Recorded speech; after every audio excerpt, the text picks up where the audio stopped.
अस्सलाम वालेकुम नाज़रीन, मैं हूं डॉक्टर सादिया मईन। प्रोग्राम सेहत ज़िंदगी में आपके साथ। नाज़रीन, ये प्रोग्राम देखते हैं आप हर इतवार शाम 4 बजे से 5 बजे तक। इस प्रोग्राम में मैं आपकी मुलाकात करवाती हूं मुख्तलिफ डिजीज़ के स्पेशलिस्ट से और ख़ासकर उन लोगों से जिनका ताल्लुक मेडिकल की किसी भी फील्ड से होता है। इस प्रोग्राम में हम आपको मुख्तलिफ डिजीज़ पर डिटेल से अवेयरनेस देते हैं और आज का जो हमारा टॉपिक है वो बहुत अहम टॉपिक है। आज हम बात कर रहे हैं चिकनगुनिया के हवाले से, और ये मर्ज़ बहुत तेज़ी से हमारे पाकिस्तान में ख़ासकर कराची में स्प्रेड हो रहा है। आज हम आपको इस बारे में डिटेल से अवेयरनेस देंगे और इस टॉपिक पे बात करने के लिए जो मेरे गेस्ट मेरे साथ मौजूद हैं, मैं आपसे उनका तारुफ कराती चलूँ। मेरे साथ मौजूद हैं consultant physician doctor Nadeem Asad, जो कि अक्सर मेरे साथ प्रोग्राम में मौजूद होते हैं। अपने मौजूद मेहमान को खुशामदीद करते हैं। अस्सलाम वालेकुम डॉक्टर साहब, क्या हाल है? खैरियत से? अल्हम्दुलिल्लाह ठीक ठाक जनाब। नाज़रीन कराम, बात किया कि ये जो चिकनगुनिया का मर्ज़ है ये किस वजह से होता है और इसके होने की अलामात, उसका इलाज क्या है और किन चीज़ों से एहतियात करने की ज़रूरत है, आज इस बारे में आपको डिटेल से अवेयरनेस देंगे। डॉक्टर साहब, आज हम बात करें चिकनगुनिया के हवाले से। जी बिल्कुल। सबसे पहले तो आप मुझे बताइए कि ये मर्ज़ चिकनगुनिया ये है क्या? ये एक वायरल इलनेस है जो कि मच्छरों के ज़रिए फैलता है। मच्छरों के ज़रिए? जी बिल्कुल। अच्छा और इसका मच्छर वही वाला मच्छर है जो कि डेंगू का मच्छर होता है। अच्छा। जी, ये एडीज इजिप्टी से फैलता है और इसका भी तकरीबन मोड ऑफ ट्रांसमिशन वही है जो कि डेंगू वायरस का है। अच्छा और ये भी वही साफ़ पानी के जहाँ पे साफ़ पानी मौजूद होता है वहीं पे ब्रीड करते हैं मच्छर। और इनकी भी मच्छरों की काटने का वक्त तकरीबन वही है, शाम असर के वक्त और उसी तरह से। जैसे डेंगू का मच्छर जी काट। बिल्कुल उसी तरह से। सही सही सही। अच्छा डॉक्टर साहब, मुझे एक बात बताएं, क्योंकि हम चूंकि अब ये चिकनगुनिया जैसे अब जो इस वक्त के लोग हैं वो समझेंगे कि ये नया मर्ज है, या इससे पहले दूसरे ममालिक में या हमारे मुल्क में फैल चुका है? इस बारे में थोड़ा सा मुझे बताएं कि कब और कहाँ रिपोर्ट हुए इसके केसेस। फर्स्ट रिपोर्ट जो हुई थी वो देखिए तंजानिया में हुई थी 1952 में। अच्छा और उसके बाद इसके आउटब्रेक्स आते रहे हैं। इंडिया में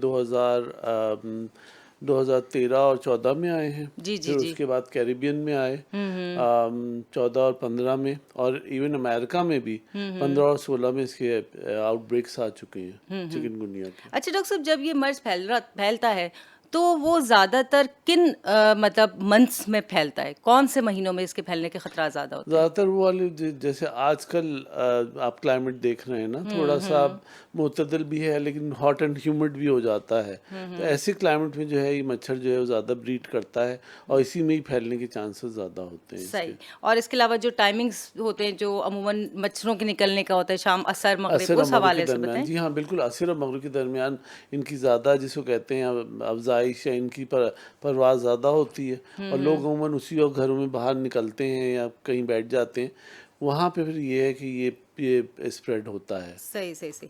नाज़रीन करम, आज हम बात कर रहे हैं चिकनगुनिया के हवाले से। ये एक ऐसा मर्ज है जिस तरीके से डॉक्टर साहब ने बताया कि मच्छरों के काटने से फैलता है।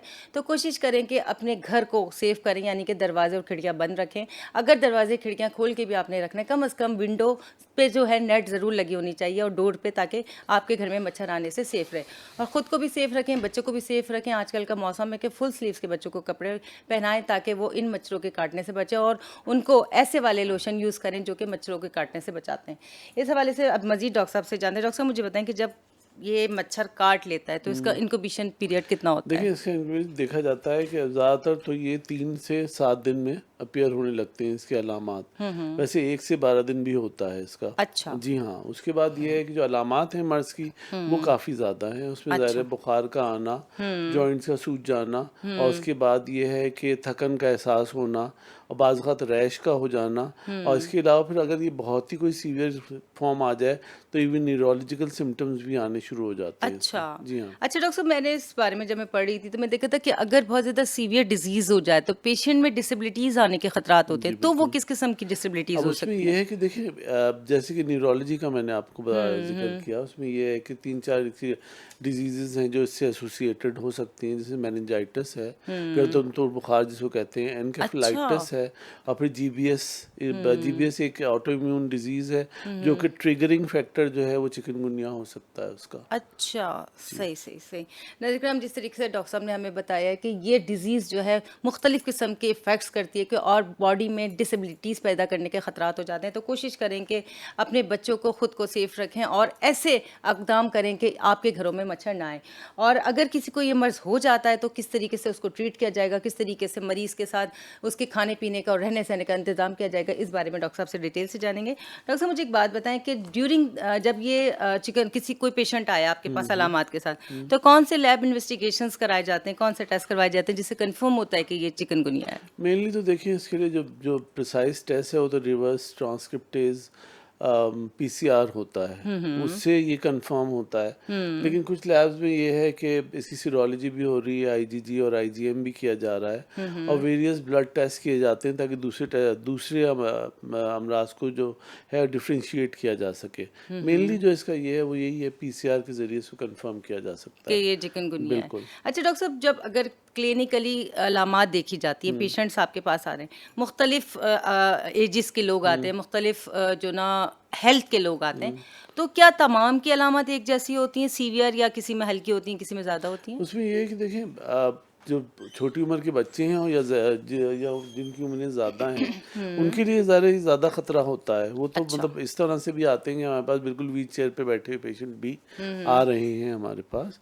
और जो यंग हैं, यंगस्टर्स हैं, उनमें भी हालांकि सीवियरिटी होती है, लेकिन उनमें निकल के उस डिजीज़ से निकल के आने के चांसेस ज़्यादा होते हैं। और ये कि जैसी मर्ज की अलामत जाहिर हों तो बेहतर ये है कि अपने मौलिद से रुजू करें। अच्छा से अच्छा, जैसे आपने कहा कि जैसे ही मर्ज की अलामत स्टार्ट होती है, मुझे एक बात बताएं, नॉर्मली जैसे घर में किसी को भी फीवर हो जाता है तो लोग जो एक होता है सेल्फ मेडिकेशन करते हैं कि कोई भी जो ना फीवर की दवा खा ली या कोई पेन किलर खा लिया जो बॉडी में दर्द हो रहा है, तो पेशेंट को कितनी जल्दी अवेयर होने की ज़रूरत है कि 2 से 3 दिन बाद उसे फील हो कि ये नॉर्मल से हट के बॉडी में दर्द है और बुखार की कैफियत है कि डॉक्टर से कंसल्ट करें? जी, उसमें असल में होता ये है कि तेज़ बुखार रहता है मरीज़ को, और वो बार बार चढ़ता है और उतरता है। उसमें फिर ये है कि उसमें मरीज़ को जाड़ा लगना है, सर्दी की अलामत भी होती हैं, और उसके जॉइंट्स जो हैं वो सूजने शुरू हो जाते हैं। और वो कहता है कि मेरे हाथ पैर जो हैं मूव नहीं हो रहे हैं। मतलब बाज़ ख़वातीन तो ऐसी कहती हैं कि हमसे चमचा तक नहीं हिलाया जा रहा है, मतलब खाना पकाने में बिल्कुल।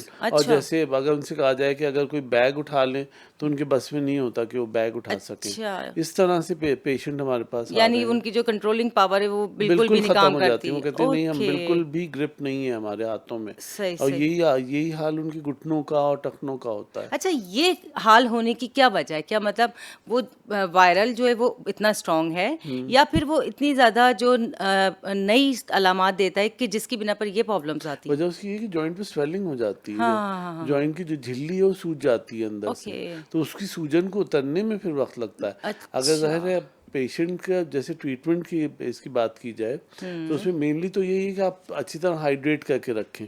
डिहाइड्रेशन की वजह से भी ये मर्ज की अलामत जो है वो ज़्यादा हो सकती है। उसमें हाइड्रेशन सबसे इम्पोर्टेंट है। उसके बाद फिर ये है कि पैरासीटामोल या एसिटामिनोफेन जो है वो दी जाती है, जिसका फिर रेस्ट बहुत ज़रूरी है। अगर आप पेशेंट में तो वैसे इतनी वीकनेस है तो वो बेचारा उठ ही नहीं सकता, रेस्ट तो वैसे ऑलरेडी उसको करना पड़ेगा। जी बिल्कुल, सही। नाज़रीन, आज जिस मर्ज पे हम बात करें चिकनगुनिया के हवाले से, ये बहुत ज़्यादा तेज़ी से केसेस रिपोर्ट हो रहे हैं आजकल कराची में, और कोशिश करें कि अगर किसी को ये मर्ज हो जाता है तो उसको प्रॉपर ट्रीटमेंट करवाएं, और बाकी दूसरे लोगों को कैसे सेफ रखना है और दूसरे लोगों में कैसे ट्रांसमिट हो सकता है ये डॉक्टर साहब से जानते हैं। डॉक्टर साहब, एक शख्स को घर में हो गया, उसकी तो आप केयर कर रहे हैं, अच्छा खिला पिला भी रहे हैं, उसको मेडिकेशन भी सब कर रहे हैं, अब एक शख्स से दूसरे शख्स में कैसे ट्रांसमिट हो सकता है? इस तरह से हो सकता है कि मतलब इसमें वो वाला ट्रांसमिशन रूट तो नहीं है कि किसी के लुआब से या थूक से लग जाए, वो तो नहीं, ड्रॉपलेट से नहीं होता, नहीं। लेकिन होता ये है कि जब आप एक एडीज मच्छर किसी इन्फेक्टेड पर्सन को काटेगा तो वो मच्छर जो इन्फेक्टेड हो जाएगा, उसमें वो वायरस वो फिर ट्रांसमिट कर सकता है। क्योंकि वो मच्छर उमूमन उस घर में मौजूद होते हैं, तो अगर वो मजीद मरीज को काट रहे हैं, वो मजीद इन्फेक्टेड हो रहे हैं, बस जहाँ मच्छर दिखे उसके टारगेट किलिंग कर दें ताकि बाकी के लोग महफूज रहें। नाज़रीन, ये बात हकीकत में बड़ी अहम है कि घर में अगर मच्छर मौजूद हैं तो वो यकीनी तौर पे अगर इन्फेक्टेड है तो वो किसी ना किसी को काटेगा और घर का कोई ना कोई शख्स इस मर्ज में मुब्तला हो सकता है। तो कोशिश करें कि आजकल के मौसम के लिहाज से भी फुल कवर्ड कपड़े बच्चों को पहनाएं और ख़ुद भी इस चीज़ का ख्याल रखें। और इस बारे में मज़ीद जानते हैं डॉक्टर साहब, मुझे एक बात बताएं, ड्यूरिंग द प्रेगनेंसी अगर किसी लेडी को ये प्रॉब्लम हो जाता है, अब उसकी अपनी हेल्थ के लिए और उसके आने वाले बेबी के लिए कितना असरअंदाज? देखिए, अभी ये प्रूवन तो नहीं है कि वर्टिकल ट्रांसमिशन होती है, लेकिन बहरहाल इस बारे में में स्टडीज़ हो रही हैं। अच्छा। और ये सम सेंटर्स में ये चीज़ आई है कि वर्टिकल ट्रांसमिशन हुई है चिकनगुनिया की, बट ये है कि बहरहाल कॉशियस होना चाहिए। अगर कोई प्रेग्नेंट वुमन है, ज़ाहिर है वो वैसे ही भी उसकी इम्यूनिटी कम होती है प्रेग्नेंट वुमन की, तो उसको जल्दी डॉक्टर से अपने मालिक से रब्ता करना चाहिए और ज़ाहिर है बुखार को कंट्रोल करना चाहिए, हाइड्रेट करना चाहिए ऐसी ख़वातीन को। ठीक है, ठीक है। अच्छा, इसके साथ-साथ जो अगर मतलब उनको ये मर्ज़ हो गया है, तो वो जो अपनी रेगुलर उनकी मेडिकेशन से उससे हट के ये ट्रीटमेंट किस तरीके से लिया जाएगा उनके उसमें लिए? ये कि देखिए पहले तो हाइड्रेशन की बात आ गई ना, फिर बुखार को कंट्रोल करने के लिए तो वही है कि पैरासीटामोल वगैरह इस्तेमाल की जा सकती है। अच्छा। एक जिसको कहते हैं लिमिटेड अमाउंट में दी जा सकती है जिससे बुखार कंट्रोल किया जाए। वो तो वैसे भी प्रेग्नेंट वुमन को बुखार से बचाना ही होता है, अगर हो गया तो ज़रा उसका तदारुक भी किया जाएगा। यानी कि सिम्प्टोमेटिकली ट्रीटमेंट किया बिल्कुल, जाएगा। यकीनन। ठीक है, ठीक है। नाज़रीन हम बात करें कि आज जिस मर्ज़ पे हम बात कर रहे हैं, इसको बहुत तेज़ी से फैलने की वजूहात में जो है वो है सबसे ज़्यादा इम्पॉर्टेंट मच्छर। हम चूँकि जिस मज़हब से ताल्लुक़ रखते हैं, हमारा दीन हमारा मज़हब कहता है कि सफ़ाई निफ़्स ईमान है, तो कोशिश करें कि अपने घरों के अतराफ़ की जगहों को साफ़ रखें ताकि इन मच्छरों से महफूज रहें। और ख़ासकर चूँकि ये मच्छर अक्सर दिन के टाइम पे और साफ़ पानी में रहते हैं, तो कोशिश करें अगर आप कहीं पानी स्टोर रखते हैं तो उसको कवर्ड रखें ताकि इस मच्छर को फैलने का मौका ना मिले और इसकी ग्रोथ ख़त्म हो जाए और आप इस मर्ज़ से महफूज रह सकें। और अक्सर अगर किसी को ये मर्ज़ हो जाता है तो कोशिश करें 1 से 2 दिन के अंदर अगर ट्रीटमेंट करवाना है तो डॉक्टर से रुजू कर लीजिए, बिकॉज़ आप सेल्फ मेडिकेशन ज़रूर करते हैं कि 1 से 2 दिन में बुखार उतरना चाहिए और अगर आपको लगता है कि आपकी कैफियत नहीं संभल रही तो डॉक्टर से कंसल्ट करना चाहिए। अच्छा डॉक्टर साहब, मुझे एक बात बताएं कि आप जिस उम्र के बच्चे को, बड़े को ये मर्ज़ हो गया, तो जो ट्रीटमेंट आप स्टार्ट करते हैं तो वो किस तरीके से जो है मतलब लेते हैं कि सिम्प्टोमेटिकली लेते हैं या आप ये देखते हैं कि अलामा सीवियर हैं या लाइट हैं तो उस हिसाब से ट्रीट किया जाता है? ज़ाहिर है सीवियरिटी ऑफ द डिजीज़ तो देखी जाती है यकीनन। बास पेशेंट्स होते हैं जो आउटराइटली हम एडमिट करते हैं क्योंकि उनके बुखार इतने स्विंगिंग फीवर्स हो रहे होते हैं, उन्हें तो हर सूरत में दाखिल करना चाहिए ताकि प्रॉपरली हाइड्रेट भी करें, उनके फीवर को कंट्रोल भी करें और उनके जो सिम्टम्स हैं जो कि पेन है इसमें हद से ज़्यादा, उसको भी कंट्रोल किया जा सके। ठीक है, ठीक है। अब मुझे एक बात बताएं कि बच्चों को अगर हो जाता है तो अलामात बच्चे किस तरीके से बताते हैं कि हमें इतनी तकलीफ है, चूँकि इसमें बहुत ज़्यादा शदीद दर्द है, या माँ बाप जो है बच्चों का बताते हैं, या जैसे हमारे घर के बुजुर्ग होते हैं उनको तो बहुत तकलीफ शदीद हो सकती है, डेफिनेटली वो बता भी सकते हैं, तो इस फिर इनके आपस में कैसे ट्रीट करते हैं? उसमें भी यही है कि बच्चों का भी यही है कि उनको हाइड्रेट किया जाए, उनके फीवर को कंट्रोल किया जाए और जो बुजुर्ग अफराद हैं उनके लिए भी यही है कि उनके, और फिर ज़ाहिर है उनके अमूमन बुजुर्गों को कोई ना कोई कोमॉर्बिड्स भी होते हैं जैसे डायबिटीज़ है या हाइपरटेंशन वगैरह है, तो उसके कंट्रोल को भी देखा जाता है। और अगर शुरू में ही अलामात को सही तरह से कंट्रोल ना किया जाए तो ये डिजीज़ बहुत प्रोलॉन्ग हो जाता है, महीनों इवन ईयर्स तक जा सकता है। अच्छा, बिल्कुल। इतना ज़्यादा? जी। तो डॉक्टर साहब, इसका जब आप कह रहे हैं कि इतना लॉन्ग टर्म जो ना डिजीज़ स्टे कर सकती है, तो क्या कोई वैक्सीनेशन वगैरह का सिलसिला? वैक्सीनेशन देखिए अभी डेवलपमेंट में है। अभी कोई डेवलपिंग भी चीज़ 2-3 सेंटर्स में डेवलप हो रही हैं, हाँ, हाँ। लेकिन अभी कोई भी ऐसे रिजल्ट आए नहीं है या कोई एक सिंगल वैक्सीन आई नहीं है जिसको पूरी हम मुकम्मल नहीं है अभी। मुकम्मल हम कह सकेंगे चिकनगुनिया की वैक्सीन ठीक आ है, गई है। ठीक है, ठीक है, ठीक है। नाज़रीन करम, जिस तरीके से डॉक्टर साहब ने बताया है कि अगर किसी शख्स को फ़ीवर हो गया है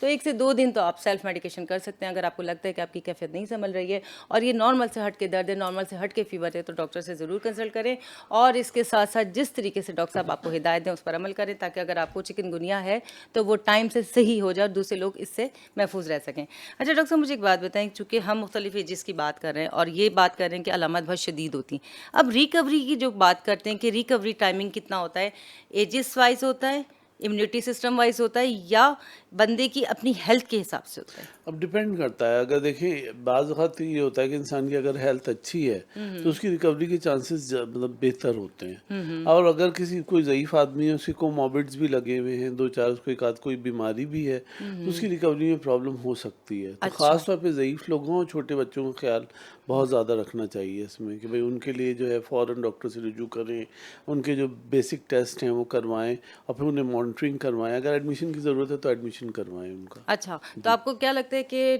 घर की ट्रीटमेंट से बेहतर के हॉस्पिटल को जो ना वो एडवाइस किया जाए कि अगर ट्रीटमेंट करवाई अगर जाए? पेशेंट का बुखार नहीं संभल रहा है हाँ, और हाँ। इसमें बाज़ औक़ात तो हम 104 क्योंकि बुखार भी लोग नज़र एक्सेप्ट नहीं आया। करते ना फ़ौरन एडमिट होना, उनके लिए भी तो जैसे कहते हैं हाँ, या साइकोलॉजिकली एक्सेप्टेंस बड़ी साइकोलॉजिकली मुश्किल होती बहुत है। बहुत दफ़ा ये हमारे साथ केस आता है हाँ, हाँ, कि पेशेंट जो है वो एडमिट नहीं होता, लेकिन फिर नेक्स्ट 24 आवर में उसको अंदाज़ा हो जाता है कि अब होना कि इस पड़ेगा। अब होना पड़ेगा, उसके बाद हाँ, गुज़ारा नहीं है। हाँ, तो हाँ। ये कि वैसे तो एक वॉकिंग डिज़ीज़ होती है, लेकिन हमारा क्योंकि वैसे ही सोशल स्ट्रक्चर ऐसा है कि हमारी अपनी सेहतें कोई बहुत अच्छी काबिल-ए-ज़िक्र नहीं है कि वो वॉकिंग जिसे कहते हैं ना एक डिज़ीज़ बन गई और निकल आएँगे, ऐसा होता नहीं है। हमारे यहाँ तो मतलब सीवियरिटी ठीक-ठाक है लोगों की। अच्छा, ओके, ठीक है जनाब।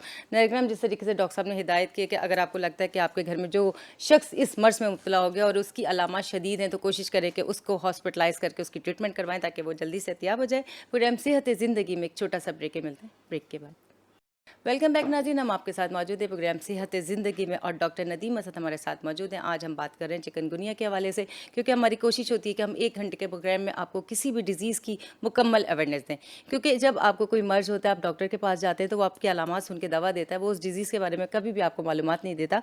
इस वजह से हमारी कोशिश है कि इस 1 घंटे के प्रोग्राम में मुकम्मल मालूमात फ़राहम करें, ताकि अगर आया किसी को ये मर्ज़ हो तो उसको पता हो कि उसको कैसे ट्रीटमेंट करवानी है।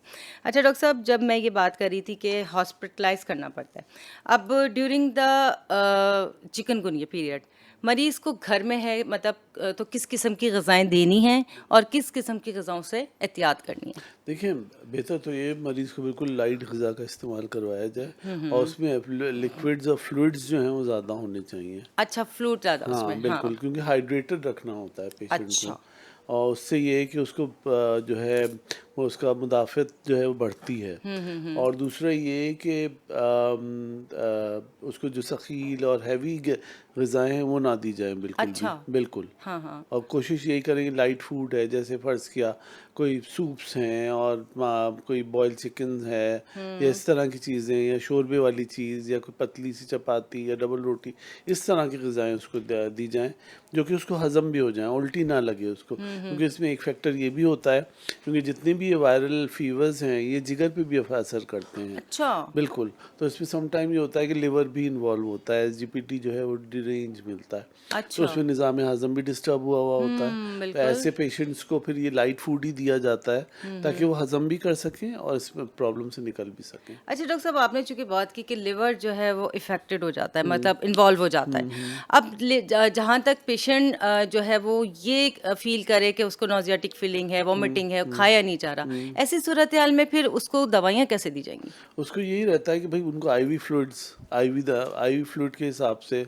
और फिर आईवी दवाएं दी जाती हैं, जिससे उनकी उल्टियों को और वॉमिटिंग्स को कंट्रोल किया जाता है। अच्छा। इसीलिए समटाइम्स सजेस्ट किया जाता है कि भाई आप दाखिल हो जाएं, वो आपके लिए ज़्यादा बेहतर, बजाय इसके कि अगर हम आपको 2 दवाएं लिख के देंगे तो आप उसको नहीं खा पाएंगे, उल्टियों से निकाल देंगे। तो बेहतर ये होता है कि आप डॉक्टर की हिदायत पे अमल करें, दाखिल हों, तो इस तरह आपका काम आसान हो जाएगा। अच्छा, जो आपने ये बात की कि जो है एडमिट होके ज़्यादा बेहतर हो जाता है, बहुत सारे लोग, जिस तरह मैंने भी बोला था, कि एक्सेप्ट नहीं करते। बहुत सारे लोगों के जो घर में दूसरे घर वाले, वो अटेंडेंट जो इस चीज़ को एक्सेप्ट नहीं कर रहे होते, हॉस्पिटल में कौन रहेगा, कौन इसको लुक आफ्टर करेगा, ऐसी सूरत हाल में क्या करें? ऐसे में तो फिर यही कहा जाता है, फिर हम इस तरह से कोई बीच की सिचुएशन निकालने की कोशिश करते हैं। तो ज़ाहिर है हमें एक पेशेंट कॉम्प्रोमाइज़ तो देना होता है ना।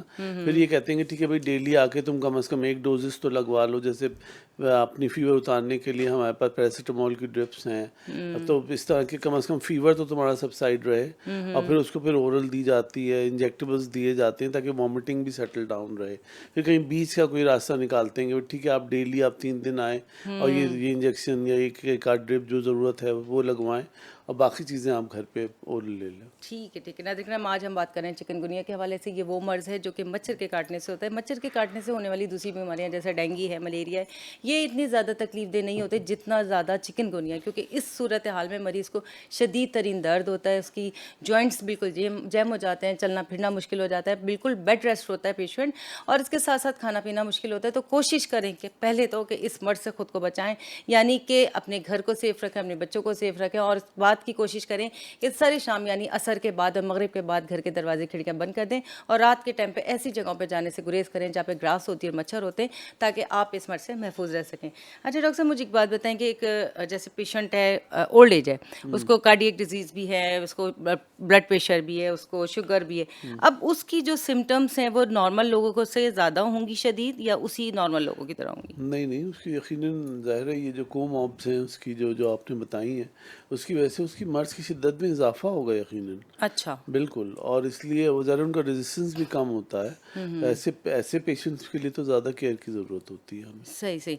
अच्छा डॉक्टर साहब, मुझे एक बात बताएं, जैसे अक्सर होता है कि हमारे घर के जो बुजुर्ग होते हैं वो मुख्तलिफ डिजीज़ का शिकार होते हैं, इसके साथ साथ इस वो कभी कभी साइकोलॉजिकल डिस्टर्बेंस में भी साथ साथ आ जाते हैं। जो आपने शुरू में बात की थी कि मेनिंजाइटिस हो सकता है या न्यूरोलॉजिकल इफेक्ट्स हो सकते हैं, तो इनकी चूंकि इम्यूनिटी सिस्टम बहुत ज़्यादा वीक होता है, क्या इन पर ज़्यादा असर होने का खतरा होता है? यकीनन बिल्कुल। अच्छा। बूढ़ों में भी और छोटे बच्चों में भी, इन दोनों में जो है ये डेंजरस हो सकता तो है। ऐसी सूरत में क्या करें, किस तरीके से इनको बचाया जा सकता देखिए है पहले तो जो हम एडमिशन, पहले से प्रिवेंट कर पहले लें? तो वही एडमिशन, फिर हाँ। ज़ाहिर है जो आपका जो फिजिशियन या कंसल्टेंट है उसकी उसको नोहा होनी चाहिए इस डिजीज़ के बारे में, ताकि वो न्यूरोलॉजिस्ट को ऑन बोर्ड ले। अच्छा। पूरा तो एक से जिसको कहते हैं ना, एक पूरी टीम बना के, एक टीम बनती है, उसके बाद इस तरह के जो मरीज़ हैं जिनको कोई न्यूरोलॉजिकल सिम्टम्स आ रहे हैं, ताकि उनको कॉम्बैट किया जा सके। सही सही सही। अच्छा डॉक्टर साहब, जिस तरीके से ये मच्छर के हम काटने की बात करें, मच्छर ने काट लिया, पेशेंट रिकवर हो गया, सेट हो गया, जो अपनी इम्यूनिटी के हिसाब से कोई जल्दी रिकवर हो जाता है, कोई देर से। एक बार ये मर्ज होने के बाद क्या दोबारा हो जाता है? बिल्कुल हो सकता है, क्यों नहीं? अच्छा, क्यों बिल्कुल एंटीबॉडीज नहीं बनते? नहीं, मतलब वो बन भी जाते हैं तो वो, लेकिन वो प्रोटेक्टिव नहीं होते। अच्छा, मतलब कोई इसमें मन का चक्कर नहीं होता कि कितने मन तक ये नहीं ऐसा नहीं प्रोटेक्टिव है, रहेगा बिल्कुल बंदा? मच्छर दोबारा काटेगा तो फिर आपको ओह दोबारा हो अच्छा, जब जाएगा। एक शख्स, इसका मतलब है जो बहुत मुश्किल से अभी रिकवर हो रहा है, वो उसको फिर भी अपने बचाने, आप को एहतियात करने बिल्कुल की बचाए, जरूरत है। बिल्कुल बिल्कुल। तो ये तो बड़ा मुश्किल काम हो जाएगा। तो क्या आप नेट लगा के फिर क्या करें, किस तरीके से मच्छर से बच सकते हैं? नाज़रीन, जिस तरीके से डॉक्टर साहब ने ये बात बताई कि अगर एक दफ़ा ये मर्ज हो गया है और चूंकि मरीज़ बहुत ज़्यादा वीक हो जाता है, उसकी इम्यूनिटी सिस्टम जो है बहुत ज़्यादा वीक हो जाता है और उसके अंदर इतनी ज़्यादा हिम्मत नहीं होती कि वो मज़ीद इस चीज़ को बर्दाश्त करे, तो अपने लोगों को इस चीज़ से बचाएं। अगर अल्लाह ना करे मर्ज दोबारा हो गया तो पेशेंट को संभालना बहुत मुश्किल हो जाता है। अच्छा डॉक्टर साहब, जब हम ये बात कर रहे हैं कि चिकनगुनिया दुनिया के मुख्तलिफ ममालिक में होता रहा है और इसके साथ साथ जैसे आजकल पाकिस्तान में, खासकर कराची में बहुत ज़्यादा, तो हमारे दूसरे शहरों की क्या सूरत हाल है? दूसरों का भी यही है, वहाँ से भी रिपोर्टें आ रही हैं कि वहाँ भी है यकीनन, लेकिन कराची में ऐसा जिसको कहते हैं एपिडेमिक फॉर्म में है। हमारी तो पूरी ओपीडी ही इस पे बेस्ड है आजकल, चाहे हम किसी भी हॉस्पिटल में चले जाएं, हमारे 90% केसेस जो है चिकनगुनिया या इससे रिलेटेड बीमारियों के ही आ रहे हैं। अच्छा। बिल्कुल और ये जो चिकनगुनिया का मर्ज है, तो ये क्या वबाई अमराज में शुमार होता है? हो सकता है। एपिडेमिक दुनिया के डिफरेंट ममालिक में आ चुके हैं, जैसे कि मैंने पहले जिक्र किया आपसे। अगर वो वबाई सूरत हाल इख्तियार कर लें तो यकीनन बन जाता है। और अगर जो बहुत सारे जिस तरीके से पेशेंट्स आ रहे हैं और आपने कहा कि सिम्टम्स बहुत ज़्यादा सीवियर हैं, तो डेथ रेशो क्या है अगर खुदा न खास्ता केसेस रिपोर्ट हुए हैं अभी इससे? तक डेथ जो है चिकनगुनिया मैंने तो नहीं रिपोर्ट नहीं हुई है, हाँ क्योंकि अमूमन ये है कि मेरे ख्याल से अब, क्योंकि चिकनगुनिया भी मेरे ख्याल से 1-2 साल से हमारे यहाँ आ ही रहा है, तो डॉक्टर्स ने पहले ही पिक किया है उसको। ये चीज़ अच्छी भी है हमारी यहाँ, हमारी अपनी कम्युनिटी में, तो पहले से ही पेशेंट की अवेयरनेस बढ़ाते हैं, उनकी ट्रीटमेंट करना शुरू कर देते हैं। ये बहुत कोई रेयर केस रहा होगा तो, लेकिन बहरहाल मेरे नॉलेज में as such death secondary to chikungunya नहीं हुई है। अच्छा। लेकिन मैंने सीवियरिटी बहुत देखी हुई है। अच्छा। और प्रोलॉन्ग ड्यूरेशन वाले केसेस बहुत देखे हुए हैं, जिनके 2-2 महीने और 3-3 महीने तो एक आम जिसको कहते हैं पैटर्न यहाँ आ रहा लेकिन है। डॉक्टर साहब, इतना ज़्यादा प्रोलॉन्ग होने की क्या वजह है? वजह उसकी होती है कि पहले प्रॉपरली ट्रीट नहीं करते ओके।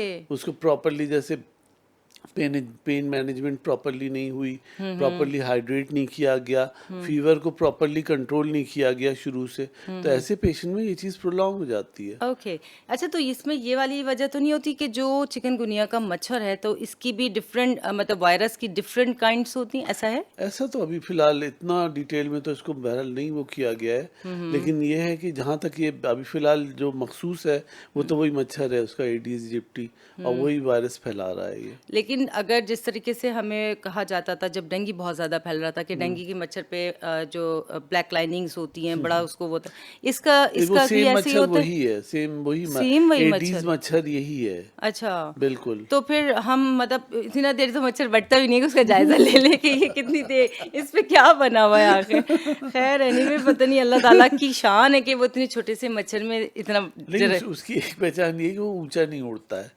अच्छा हाँ, वो उसकी हाइट जो है ना, मतलब वो हार्डली कुछ 4 खास फीट, प्रॉपर्टीज बता दें हमारे मतलब लोगों के लिए। प्रॉब्लम तो यही है कि वो 4-5 फीट से ऊंचा उड़ता नहीं है, ओके। इसीलिए वो पैरों पे काटता है पैरों पे ज्यादा मेनली। काटता है? बिल्कुल सही सही सही। मेनली। और इसके अलावा जो डे टाइम हो नाइट हो जब मर्जी काट लेते हैं? मेनली अमन असर के वक्त, और वो सब पानी, साफ पानी के पॉन्ड, जब कोई गमले हों इनमें तो बिल्कुल पानी ना रखें, पानी ठहरने ना दें कहीं पे जहाँ पे इनकी अफजाइश होती है। अच्छा, आप डॉक्टर साहब आप इस बात को क्या समझते हैं जिस तरीके से हम मुख्तलिफ डिजीज़ पे डिटेल से अवेयरनेस देते हैं अपने लोगों को कि जो बीमारियां कंटिन्यू फैलती रहती हैं तो इनसे अवेयरनेस के लिए जैसे कोई मतलब सोशल मीडिया पे प्रोग्राम्स होने चाहिए या मीडिया के थ्रू ये सारी अवेयरनेस मैसेजेस होने चाहिए या वर्कशॉप्स होती हैं, सेमिनार्स होते हैं, किस तरीके से लोगों को मेरे अवेयर ख्याल से करें? आजकल जो सबसे ज़्यादा हाइप है ना, मैं समझता हूँ कि रील्स की फॉर्म में अच्छा हम तमाम हेल्थ प्रोफेशनल्स को छोटी छोटी रील्स बनानी चाहिए, अच्छा और उसको व्हाट्सएप पे और अपने जितने भी इंस्टाग्राम है, ये छोटी छोटी रील्स बना के डालने में कोई हर्ज नहीं है। अच्छा मतलब अगर आप ज़ाहिर है, अगर आप सही बात बता नेकी रहे की हैं, नियत से नेकी आप की नियत से बनाएं, डेफिनेटली अपनी छोटी सी रील्स बनाएं और उसको फिर अपने इंस्टाग्राम पे डाल दें, वो रील ज़ाहिर है यकीनन वायरल होगी, लोग देखेंगे, अवेयरनेस बढ़ेगी। बाज़ों को तो बेचारों को पता ही नहीं होता कि ये है क्या। अच्छा, तो जिस तरीके से हमने रील्स की बात की तो और मुख्तलिफ सेमिनार्स में लोग आते हैं, आप क्या समझते हैं कि हमारी एज अ मुस्लिम और एज अ एक ह्यूमन बीइंग कि हमारी जिम्मेदारी बनती है कि जो भी हमें मालूमात किसी भी डिजीज़ के हवाले से मिलती है कि हमें लोगों को दूसरों को बताना चाहिए, तो बिल्कुल, उसमें किस तरीके से कर सकते हैं हम? उसमें यही है कि डिफरेंट सेमिनार्स अगर अरेंज करने चाहिए, और बिल्कुल बेसिक ग्रास रूट लेवल पे करने चाहिए, अच्छा तो बिल्कुल आम आदमी को पता चले कि ये है क्या चीज़ और उसको किस तरह से हम इसको रोका जा सकता है। देखिए, वॉर फुटिंग पे काम करने की ज़रूरत है, जिस तरह से ये फैल रहा है कराची शहर में। अगर आप किसी और कोई भी ओपीडी विजिट कर लें या ईआर विजिट कर लें, आपको अंदाज़ा हो जाएगा कि कितना, जिसको कहते हैं, ह्यूज प्रोपोर्शन में ये चीज़ बढ़ रही है कराची शहर में। तो अगर थोड़ी सी अवेयरनेस, और अब तक मैंने देखा है मीडिया जो है टीवी चैनल्स पे तो कहीं भी अवेयरनेस नज़र नहीं प्रॉपर आती, अवेयरनेस जैसे देनी प्रॉपर कोई चाहिए। कंपेन नहीं चल रही है इसके मुतालिक। जैसे हमारे जो लोकल सिटी के चैनल्स हैं उनको भी चाहिए छोटी छोटी रील्स बनाएं और उस पर पब्लिक अवेयरनेस मैसेज डालें कि कम से कम मच्छरों से बचाव के बारे में बताया जाए और टाइमिंग्स बताए जाएं, और लोगों को ये बताया जाए कि कौन से सिम्टम्स ऐसे हैं जो घर पे ट्रीट होंगे और कौन से ऐसे हैं जो घर पे ट्रीट नहीं होंगे। कम से कम एक छोटा सा पब्लिक मैसेज बना के उसको बार बार चलाना चाहिए, हमारे जो लोकल कराची के चैनल्स हैं उनको। ठीक है, जिस तरीके से कोविड के वक्त में था कितनी बिल्कुल, अवेयरनेस लोगों में हो बिल्कुल, गई थी। बिल्कुल, यकीनन। ठीक है ठीक है, नाज़रीन डॉक्टर साहब ने जो मैसेज दिया है कि हमारे जो मीडिया चैनल्स हैं, हमारे सोशल मीडिया के चैनल्स हैं, इवन कि आप लोगों के अपने व्हाट्सएप ग्रुप्स हैं, व्हाट्सएप चैनल्स हैं, जो डॉक्टर्स हैं और उन लोगों की जिम्मेदारी है जो मेडिकल से रिलेटेड लोग हैं कि इस मर्ज से बचने के लिए लोगों के लिए छोटे से मैसेजेस बनाएं, कुछ अलामात के बनाएं, कुछ ट्रीटमेंट के बनाएं, और इस हवाले से ज़रूर बनाएं कि आया इस मच्छर की क्या अलामात होती हैं जिसकी वजह से हम इससे बच सकते हैं, और अगर किसी को ये चिकनगुनिया का मर्ज होता है तो उसे कैसे ट्रीट करेंगे, क्योंकि बहुत सारे लोगों को मालूम नहीं होता कि आया इनको इतनी शदीद तकलीफ है कि डॉक्टर के पास जाने की ज़रूरत भी है, तो वो लोग इस चीज़ से अवेयरनेस नहीं मिलती उनको, तो वो नुकसान उठाते हैं। अच्छा डॉक्टर साहब, मुझे एक बात बताएं कि अगर न्यू बॉर्न बेबीज़ को ये हो जाता है तो उस सूरत हाल में किस तरीके से उसको ट्रीट किया उसका जाएगा? भी तकरीबन यही सिलसिला है। ज़रा बुखार अगर तेज़ है तो बुखार के लिए भी ड्रिप्स लगाई जाती हैं, और फिर उसके बाद ये है कि उस बच्चों को हाइड्रेट किया जाता है, बिल्कुल यही इसी तरह से, और उनको यकीनन एडमिट किया जाता है उन बच्चों को भी कि भाई उनको भी बचाव की ज़रूरत है, और छोटे बच्चों को तो ज़्यादा केयर की ज़रूरत होती और है। जिस तरीके से मैंने आपसे ये सवाल किया था, ड्यूरिंग द प्रेगनेंसी खातून को हो जाता है, अगर बच्चे में ट्रांसमिट हो जाता है, आप क्या समझते हैं कि उसकी हेल्थ पे और उसकी ग्रोथ पे क्या असर पड़ सकता है? यकीनन ग्रोथ पे इफेक्ट आएगा। अगर बच्चा पैदा होते ही बुखार में मुब्तला होगा तो उसके लिए अच्छा, प्रॉब्लम्स होंगी। नहीं during the pregnancy, after delivery नहीं, ड्यूरिंग द प्रेगनेंसी अगर ग्रो खातून को है ग्रो तो बच्चे यकीनन की कैसे मतलब लुक आफ्टर किया जाएगा, कि अल्ट्रासाउंड के थ्रू या किस तरीके से चेक किया जाएगा कि आया इस पे असर वजह कोई ये है है कि कि